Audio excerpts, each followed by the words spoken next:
श्री राम धीरे धीरे बड़े हुए और भगवान श्री राम जिस समय धीरे धीरे बड़े होते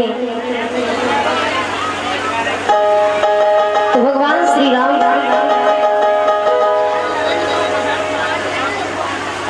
और माता कौशल्या, सुमित्रा और कैकेयी, ये तीनों रानियां अपने चारों पुत्रों से बहुत प्रेम करती हैं।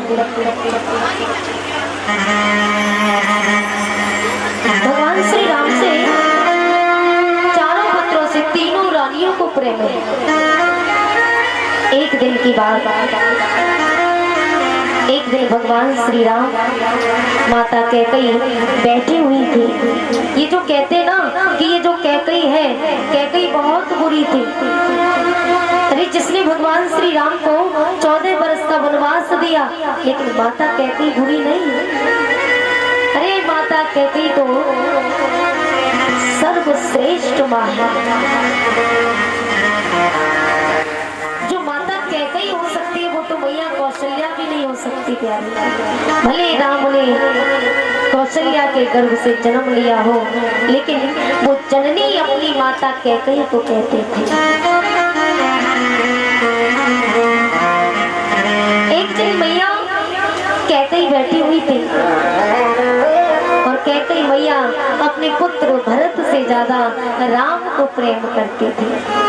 भरत को इतना प्रेम नहीं करती थी जितना राम को प्रेम करती थी। तो एक दिन माता कैकेयी जब बैठी थी तो राम जी जाकर के पीछे से मैया कैकेयी के आंखों को बंद कर लेते दोनों हाथों से। कैकेयी की आंखों को जब बंद किया और राम ने तुतला करके तोतली भाषा में कहा, मैया जरा बताना तो मैं कौन हूँ। मैया कैकेयी तो पहचान गई थी कि मेरा पुत्र राम है, लेकिन प्रभु श्री राम को प्रसन्न करने के लिए मैया कैकेयी ने कहा, तू मेरा पुत्र भरत है। राम जी ने कहा, मैया मैं भरत नहीं। उससे पहले राम ने कहा कि माँ मेरी एक शर्त है, अगर तू मुझे पहचान गई तो ठीक है, नहीं पहचानी तो मैं तुझसे कुछ मांगूंगा। बोले ठीक है। तो राम ने जब नेत्र बंद किए तो राम ने पूछा कि मैया बताना तो मैं कौन हूँ। मैया कैकेयी ने कहा, तू मेरा पुत्र भरत है। तो राम ने कहा, माँ मैं भरत नहीं, मैं राम हूँ, देख तू शर्त हार गई।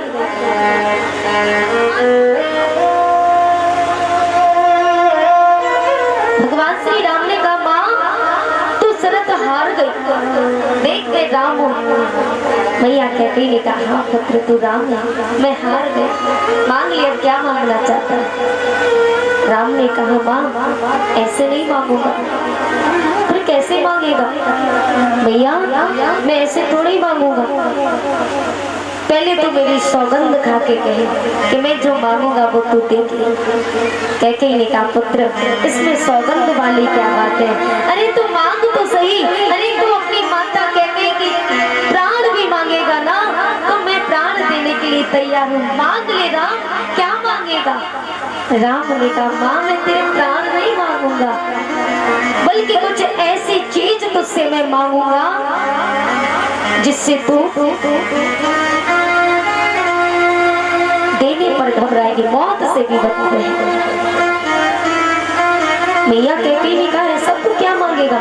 माँ मैं ऐसा मांगने वाला हूँ कि तू दुनिया की नजर में गिर जाएगी, कोई तुझसे बात नहीं करेगा, सब तुझसे बुरा भला कहेंगे और तू दुनिया की नजर में गिर जाएगी। माँ मैं ऐसा मांगने वाला हूँ। मैया कैकेयी की आंखों में आंसू भर गए।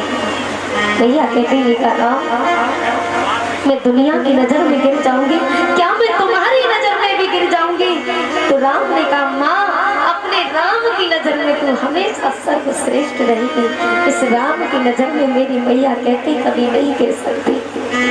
तो मैया कैकई एकदम से हिलकी भर के रोने लगी, राम को हृदय से लगा लिया और कहा, राम मैं दुनिया की नजरों में गिरूं तो गिर जाऊं, मुझे कोई दुनिया की परवाह नहीं, लेकिन अपने राम की नजर में ना गिरूं, मैं राम की नजर में ना गिरूं। हृदय से लगा लिया राम को और मैया कैकई रोने लगी। तो भगवान श्री राम अपने नन्हे नन्हे हाथों से मैया कैकई के आंसू को पहुंच रही। माँ तो रो रही है, अरे अभी तो मैंने मांगा भी नहीं और तूने रोना प्रारंभ कर दिया। बोले, राम ये प्रेम के आंसू है, ये मेरी ममता के आंसू है जो बरस पड़े, जो रुके नहीं।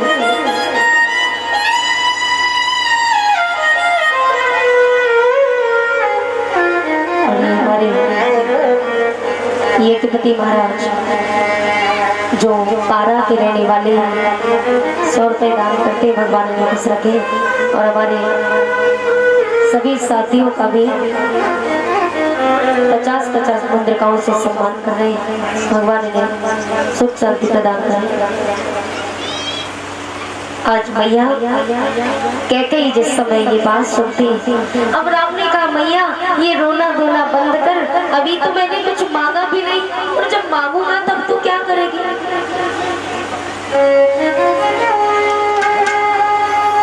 कैकई ने कहा, मांगो ना, तेरी माँ तुझसे पहले कह दिया जान देने के लिए तैयार। बोले, माँ ऐसे नहीं मांगूंगा, मैंने तुझसे कहा ना कि मेरी सौगंध खा के कह दे। मैया कहती ने कहा, राम तू इतना छोटा इतनी बड़ी बड़ी बातें करता है, मैं तेरी सौगंध कैसे खा लूं पुत्र, तू मेरे जिगर का टुकड़ा है और कोई भी माँ अपने पुत्र की सौगंध कैसे खाएगी। बोले, माँ खाना। अच्छा ना, अगर ऐसी बात है तो ठीक है, मुझे पता तू नहीं मानेगा, तू हट कर लेता ना तो तू मानता नहीं है, चल मैं तेरी सौगंध खा के कहती हूँ, तू जो मांगेगा मैं वही दूंगी। तो राम ने कहा, माँ देना चाहती हूँ तो एक कृपा कर देना, मैं जब बड़ा हो जाऊंगा तो पिता से मेरे लिए 14 वर्ष का वनवास मांगना, 14 वर्ष का वनवास मांगना। तो कहते एकदम से पछाड़ खा करके जमीन पर गिर गई, राम तूने ये क्या मांग लिया, अरे तू मेरे प्राण भी मांगता तो मैं तुझे दे देती, और मैं अभागिन माँ अपने पुत्र के लिए 14 वर्ष का वनवास और मैं महलों में रहूंगी और तू बन गई। राम मुझसे ये नहीं होगा।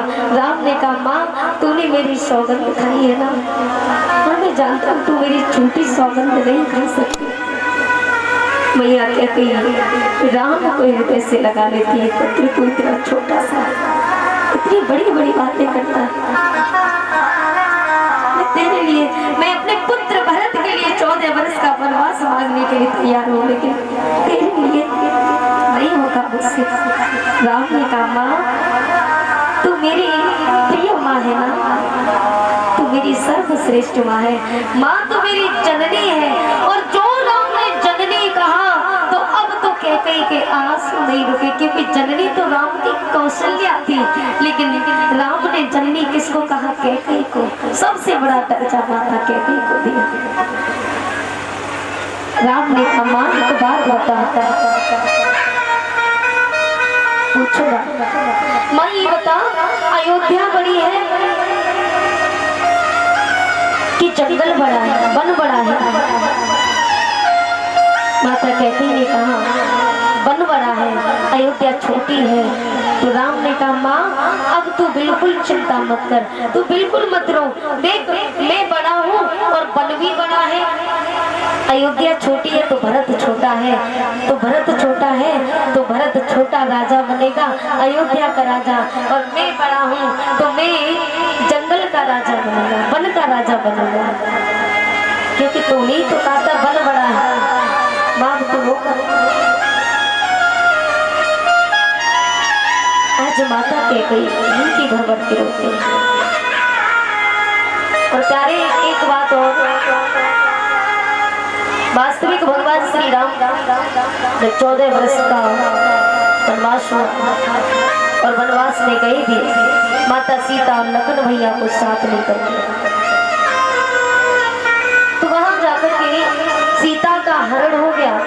रावण सीता को चुरा करके ले गया था और लखन भैया को मेघनाथ ने, रावण का जो पुत्र था मेघनाथ, उसने तीर मारा। लखन भैया मूर्छित होकर के गिर गए। तो उस समय हनुमान जी द्रोणागिरि पर्वत पर जाते हैं संजीवनी बूटी लेने के लिए। और एक बात और बता दूं, जब भगवान श्री राम और भरत भैया बैठे थे ना, तो भरत ने कहा प्रभु एक बात बताओ, आपका सबसे बड़ा भक्त कौन है? आपका सबसे बड़ा भक्त कौन है? और भक्त होने का अभिमान भरत को भी था, क्योंकि मैं सबसे बड़ा भक्त हूँ प्रभु श्री राम का, अपने भैया का, क्योंकि मैंने प्रभु श्री राम के लिए राजपाट तक त्याग दिया, तो मैं सबसे बड़ा भक्त हूँ, इस बात का अभिमान था।